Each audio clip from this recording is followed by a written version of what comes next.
attorney Robert Patillo with us, and director of Concerned Communities for America, DaQuawn Bruce, as well. Gentlemen, good to see both of you. All right. I want to be fair about this. I want to read what the law actually says its intent is. We'll put that up on the screen right now. It is the intent of the legislature to rectify the racial bias that has historically permeated our criminal justice system, as documented by the California Task Force. DaQuawn, can you make up for the past by changing sentences of new criminals? Absolutely not. You know, and unfortunately, while this may be a good intentioned bill, we've seen time and time again that when you take into account matters of race, there's always going to be someone, mostly Black Americans, who will be prosecuted to the fullest and more harsh extent of that law. All this is doing is codifying in law what judges have been doing for generations. We can't. So you think it's going to make this worse for African Americans? You agree? No, I don't agree at all. If you look at what the recommendations from the task force on reparations were, when you're having this conversation on rectifying past wrongs in criminal justice reform, there was never a point in time in America where race was not taken into consideration in sentencing, in the criminal prosecution. I'm going to give you a quick anecdote. I was practicing law in Atlanta, Georgia. I had a client who looked like you, looked like Captain America, gorgeous guy. But he was a bartender who got a DUI. We get to court, and the judge, answering the questions back and forth, the judge says, well, could you let your lawyer talk to me?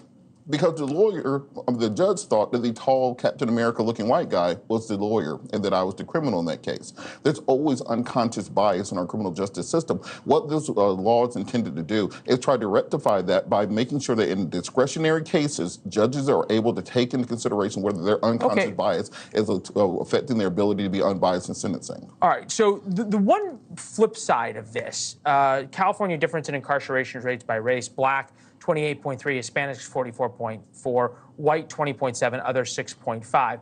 This is what I thought was the more interesting part of this, is the recidivism rate in California, which is a lot higher than it is anywhere else nationally. National average 37.1, 44.65 in California. So maybe not all over the country, but certainly they're not on the big side of this.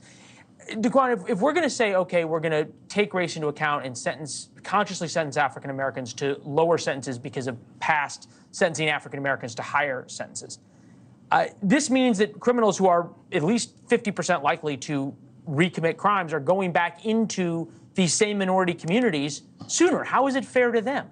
It's not fair. It's not fair to anyone at all. And the losing end to all these policies are the law-abiding citizens who are, unfortunately, become the victims of said criminals. Now, what we need to be doing is enforcing a way to ensure that there is equality under the law, and by which our nation and our judicial system is theoretically founded upon, right?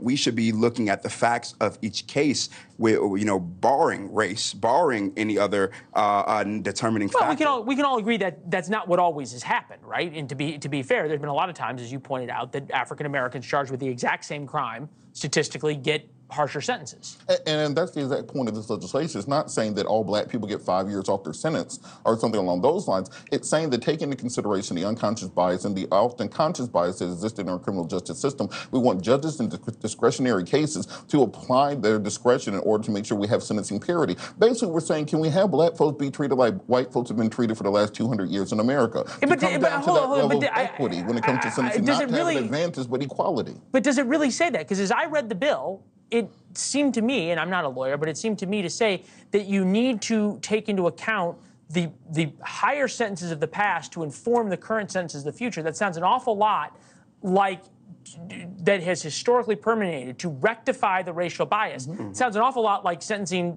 the current people to less to make up for what happened in the past. It's saying, can you sentence them the way they should have been sentenced all along? Can you give them the same level of discretion, the same level of grace? If you were going to give a white person a cash-free bail and a probated sentence, give that same sentence to the Black guy now nobody has bail in L.A. They just all get out. Hasn't worked out so well. Gentlemen, it's good to see you. Thank you very much, as always. See you as well. Appreciate it. Thank you.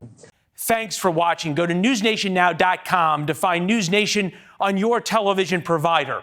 And don't forget to subscribe. Click the red button to get more of NewsNation's fact-driven, unbiased coverage.